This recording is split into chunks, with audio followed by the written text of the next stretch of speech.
Nie som oblečená na čierno iba tak. Niečo umrelo. A tým niečím je zdravý rozum. Rozhodla som sa, že natočím video pre tú mladšiu generáciu, ktorá ma sleduje. To sú teda ľudia od 18 do 24 rokov. Pretože si myslím, že je dôležité, aby vám to niekto povedal. Aby vám to povedal človek, ktorý má 24 rokov. Ja viem, že za chvíľu mi ťahne na 30, ale berte to ešte, že som s vami. Prečo si myslím, že mládežnícke politické organizácie sú scam? Prečo by som vás v živote neodporúčala na nejakú mládežnícku organizáciu? V tomto videu sa všetko dozviete. Vitajte, pohodlne sa usaďte. Samozrejme nezabudni hodiť odber, like, zdieľaj toto video s kamošmi, všetko, čo ťa napadne. Komentuj, čo len chceš. Ja komentáre nemažem. A začíname.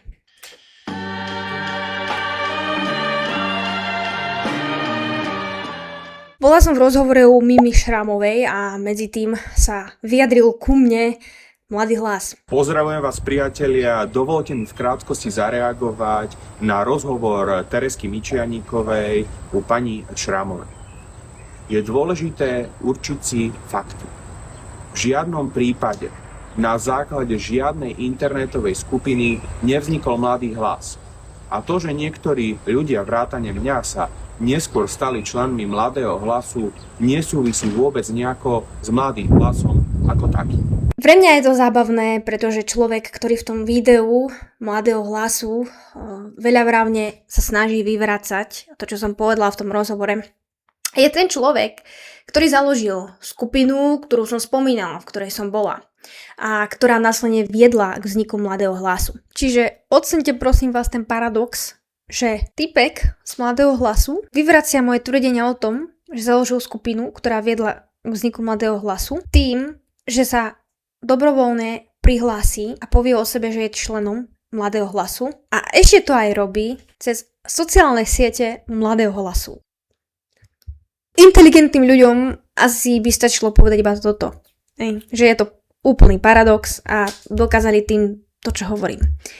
Ale myslím si, že pre tých mladších, neskúsenejších je potrebné aj vysvetlenie. Tohto človeka som v tom rozhovore nemenovala, ale ako sa hovorí, trafená huc zagága a táto zagágala a teda riadne. A zagágala strašne veľa hlúpostí a podľa mňa do neba volajúcich totálnych nezmyslov. Takže poďme spoločne na to a vysvetlíme si pár vecí. Na začiatok budem to opakovať asi 300 000 krát. Ja nie som členom žiadnej politickej strany a nie som ani členkou žiadnej organizácie mimovládnej, politickej, neziskovej, nič.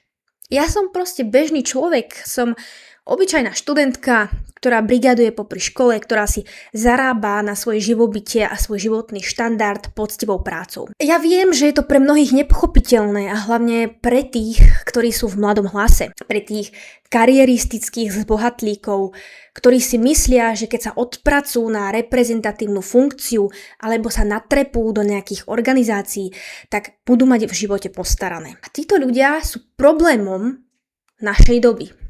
Ale nielen našej, podľa mňa takíto ľudia boli vždy. Sú to slízky hadi, ktorým sa nechce v živote robiť poriadnu prácu, ktorí by najradšej sedeli na teplom mieste a vypisovali tabuľky alebo pár papierov, ktoré už dokáže urobiť aj umelá inteligencia.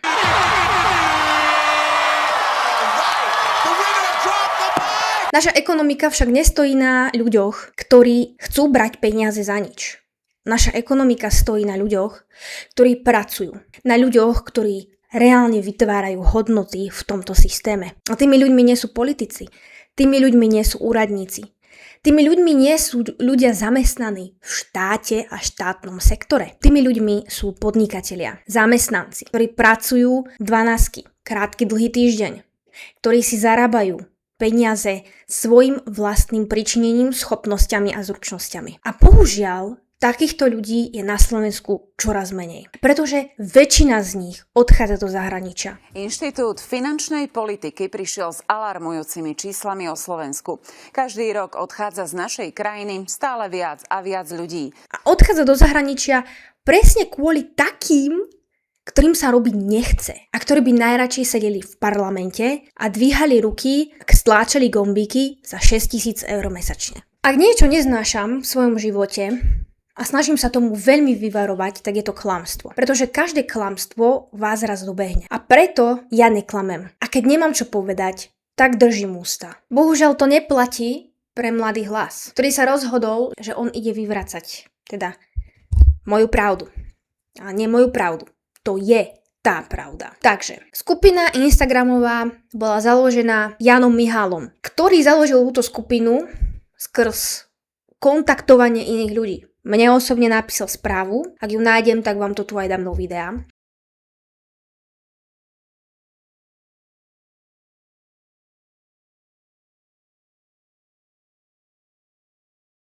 Či sa nechcem pripojiť k nemu do nejakého chatu a diskutovať politiku, lebo si ma všimol, že komentujem verejné dianie, točím videá a vtedy som si to ešte neuvedomila, ale snažil sa pozbierať ľudí, ktorí už majú nejaké dosahy. A cez týchto ľudí sa následne dostať do politiky. A myslím si, že sa mu to aj podarilo. Takže, Janko, nemáš za čo, si tam aj vďaka mne. V tejto skupine som chvíľu bola, neviem presne ako dlhý čas, možno to bolo 6 mesiacov, možno 8 mesiacov, ale z tej skupiny som následne dobrovoľne odišla. Nikto ma nevyhodil, nikto ma odtiaľ neodstránil. Odišla som z vlastnej iniciatívy a to kvôli tomu, že som sa nemohla pozerať na pokryteckosť, zlomyselnosť a slízkosť ľudí, ktorí tam neskôr boli pridaní. Čím viac ľudí, tým viac hlav a myslíme si, že aj rozumu. No bohužiaľ, mojimi skúsenosťami sa zistilo, že to neplatí. Lebo čím viac hlav v politike, tým viac konfliktov, tým viac zloby. Postupne, ako sa do tej skupiny pridávali ďalší, tak som začala zisťovať, že toto nebude iba obyčajný chat ľudí, ktorých zaujíma politika. Toto nebude iba o hobby, to nebude iba o voľnom čase. Za týmto bude nejaký iný cieľ. A ja som si začala všímať, že sa tam začali pridávať čoraz viacej ľudia z prostredia Hlasu. Či to boli nejakí poslaneckí asistenti, alebo to boli nejakí asistenti v nejakých úradoch, alebo ľudia, ktorí sa hlásili k strane Hlas verejne. A všetci boli mladí, boli mladší, teda vo veku do tých, dajme tomu 35 rokov, hej. Začali druhých ľudí, ktorí neboli v Hlase, podľa môjho názoru dosť šikanovať. Samozrejme, konflikty sú normálne, výmena názorov takisto. Za mňa nie je normálne, keď skupina založená s cieľom dialogu sa stane skupinou na potlačanie dialogu. A toto presne sa stalo a to bol aj dôvod, prečo som z tej skupiny dobrovoľne odišla. Tí, ktorí ma sledujete na tomto kanáli, viete, že ja som naozaj obrovským zástancom slobody slova. To je asi jediná vec, za ktorú by som bola ochotná urobiť hocičo. Ísť do basy, protestovať, alebo hocičo iné. Bez slobody prejavu nie je demokracia, bez slobody prejavu nie je právny štát, bez slobody prejavu nie je nič, nie je ekonomika. Od slobody prejavovať sa záleží tak strašne veľa, že si to naozaj iba málo kto uvedomuje. Dôkazom je aj Mladý hlas a Jano Mihál. Boli konkrétne vyhodení traja ľudia, o ktorých minimálne ja viem, že boli z Hnutia Slovensku. A akokoľvek ja nemusím súhlasiť s niekoho názormi a s niekoho politikou, tak ja som otvorená s nimi diskutovať. Ja som vždy s hocikým otvorená diskutovať. Je mi jedno, či by to bol PSK, či by to bol Matovič, či by to bol Fico. Ja verím tomu, že dialog je cesta k zmierneniu polarizácie spoločnosti. Bohužiaľ, politické strany na tom nemajú záujem a to som postupne zistila ja sama na vlastnej koži. Že oni síce všetci deklarujú, že bojujú za slobodu prejavu, ale skutek utek. Títo ľudia z Hnutia Slovensku, títo mladí chalani, podľa môjho názoru boli v tej skupine slušní, vyjadrovali svoje názory veľmi slušne, vyjadrovali ich priamo, ale ja takých ľudí osobne mám rada, keď nechodíme okolo horúcej kaša, nemotáme si medové motuzy po podnos, jednoducho ideme k veci. Títo ľudia, títo chalani tam pridávali aj nejaké grafy, pridávali tam aj nejaké štatistiky a tak ďalej, čiže neboli to úplne iba nejakí demagógovia. Bohužiaľ sa to Jankovi, ktorý založil tú skupinu a mnohým ďalším hlasakom nepáčilo, lebo oni na to nemali argumenty, oni nemali na to čo povedať. Oni jednoducho si išli svoju mantru, išli si tieto reči, ktoré viete počuť od všetkých ministrov o sociálnom zmieri, o sociálnej spravodlivosti, o pomáhaní v kuse iba a dotovaní nejakej časti obyvateľstva, či sú to dôchodci, či sú to študenti. A keď sa ich tí mladí chalani z toho hnutia Slovensko opýtali, že fajn, ale odkiaľ chcete na toto zobrať peniaze, tak boli jedine dve odpovede. Buď nebola žiadna, alebo druhá odpoveď bola, že eurofondy. A ja mám pocit, že títo ľudia v politike sú pre eurofondy ochotní urobiť všetko. Ochotní vzdať sa vlastných názorov, ochotní zradiť vlastný štát, zradiť vlastné hodnoty, zradiť svojich príbuzných, zradiť hocikoho. A je to zároveň aj odrazom toho systémového problému na Slovensku. Každý tu kričí, vrieska o korupcii, ale nikto si neuvedomuje, že sú to práve peniaze, ktoré ukazujú pravý charakter ľudí. Peniaze nikdy nekazia charakter, peniaze ukazujú pravý charakter. Ľudia v Mladom hlase sa ukázali, aký sú charakter skazený a skorumpovaný. A môžete sa hnevať, je to môj názor, na základe vlastnej skúsenosti. Následne, ako boli títo ľudia vyhodení, tak som nad tým dlhšie premýšľala, ja som v tej skupine už ostala, ale nebola som už taká aktívna. A spozorovala som, že sa začali dávať do tej skupiny nejaké stanovy, nejaké pravidlá. Ako sa má komunikovať, čo sa môže komunikovať, aké slova sa môžu používať, aké sú tu princípy, zásady. A ja som si hovorila, že na to, že toto je nejaký obyčajný, súkromný Instagramový chat, sa to bere nejak príliš vážne. Ono to tak aj skončilo. 95% ľudí z tej platformy, skupiny sú momentálne v Mladom hlase. Takže keď sa snažia vyvracať moje tvrdenia, tak je to smiešne. Lebo to vyvracajú ľudia, s ktorými som bola v tom čete a teraz sú v mládežníckej organizácii Strany Hlas. Takže, milí moji, vy ste iba dokázali to, čo som povedala. Lebo presne to som povedala. Za mňa Strana Hlas nepatrí do parlamentu. Nemali by tam byť. Sú to bezcharakterní ľudia, sú to hadi. Nemusíte mať radi Smer. Ale Smeru sa musí uznať jedna vec. Oni si aspoň stoja za svojim slovom. Oni keď Fico povie, že idem do Moskvy, tak sa tomu chce dostať aj cez mŕtvoly. Niekto môže povedať, že to je negatívne. Ja si myslím, že to je znakom aspoň štípky charakteru, že ten človek si stojí za svojim slovom. Ale nie ľudia, ktorí pri prvej príležitosti, ktorú môžu mať, radšej prevrátia všetky svoje hodnoty na ruby a tvária sa ako niečo iné. Viete, to sú tí chameleóni, to sú tí najhorší ľudia, ktorých neviete, ako majú skutočnú povahu, ako majú identitu. To je hlas.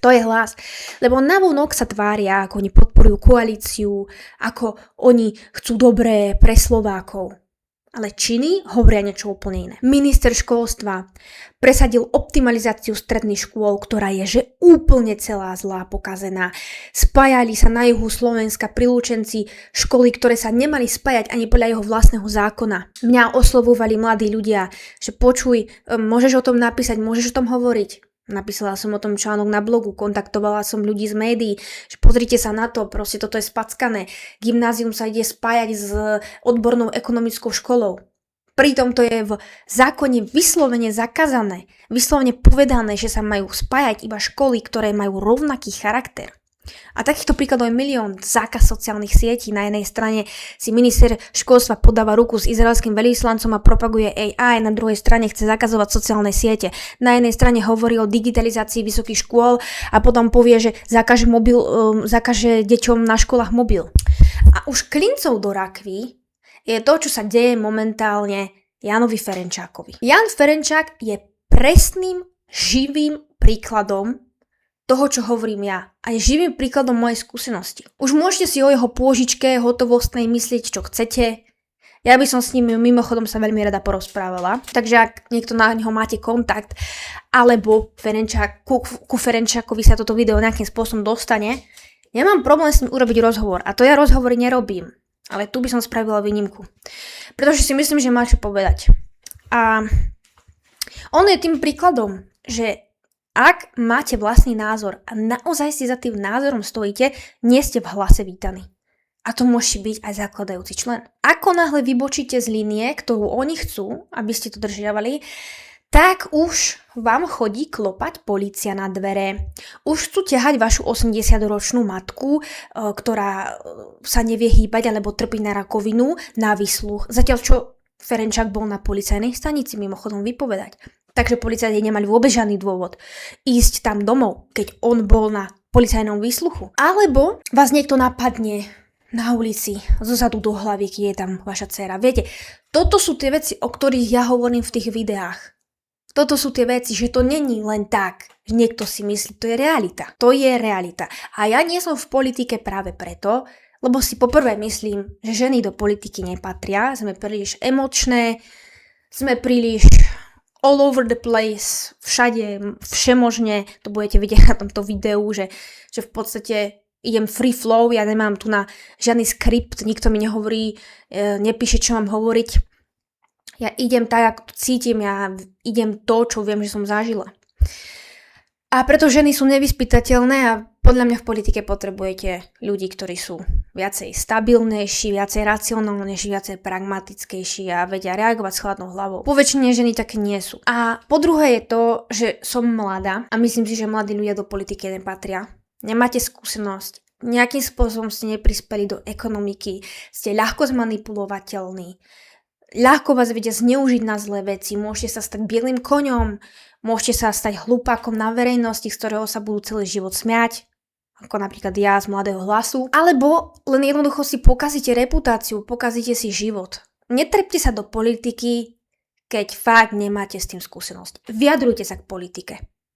Vyjadrujte svoj názor, názor mladých ľudí je veľmi potrebný. Točte si videa, ale do riadenia štátu sa fakt netlačte. Politické strany a skúsenejší poslanci či politici vás jednoducho zneužijú. Zneužijú vás na v podstate reklamu zadarmo, zneužijú vás na neplatenú prácu, zneužijú vás a vašu tvár a vaše meno a reputáciu na šírenie totálnych bludov, demagógie a klamstiev. A vy nepotrebujete ísť do života s tak zašpineným štítom. Naozaj vám to netreba. Mojou výhodou je to, že mňa skutočne nemajú s čím zdiskreditovať. Tým, že ja som sa nezapojila do tej politiky a ja som tú politiku iba komentovala a rozprávala som sa s ľuďmi a kontaktovala som rôznych ľudí a rôzni ľudia kontaktovali mňa, tak som nadobudla tú vedomosť, že je to celé hra.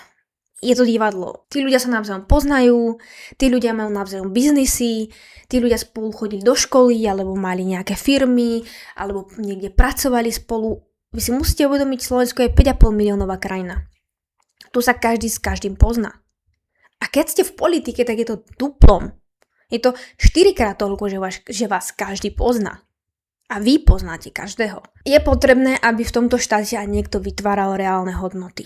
Takých ľudí treba. Treba šikovných ľudí, treba ľudí, ktorí sa neboja chytiť lopatu, ktorí sa neboja predávať veci v obchode, ktorí sa neboja blokovať, ktorí vedia stavať mosty, ktorí vedia stavať domy. Takých ľudí treba. Netreba mladých ľudí, ktorí len trepú z prostosti a bohapusto klamú v záujme nejakých politických strán, ktoré sa na nich vykakajú pri prvej príležitosti. A mne je popravde tých ľudí ľúto. A mne je ľúto každého jedného človeka v mládežníckej organizácii. Či by to bol Mladý Smer, či by to bol Mladé hnutie Slovensko, alebo Mladé KDH, alebo Mladé PS. Ľudia, to nestojí vám to za to. Fakt vám to za to nestojí.